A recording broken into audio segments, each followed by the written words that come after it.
بلدة السرمانية بلدة كردية تتبع إداريا لمحافظة حماة، تقع في منطقة السقيلبية.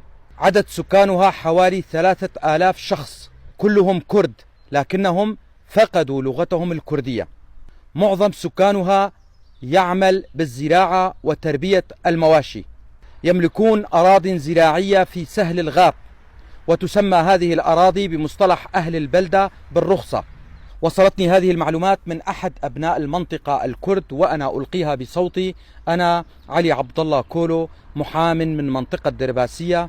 أتمنى كما يتمنى كل الكرد الناطقين بالكردية أن يتعلم أهلنا في بلدة السرمانية لغتهم الكردية، وأن يعلموها لأبنائهم، وأن يسموا أبنائهم بأسام كردية، فلغتنا الكردية هدية من الله كبقية اللغات، وعلينا أن نتعلمها وأن نعلمها لأولادنا. دمتم أهلنا في بلدة السرمانية.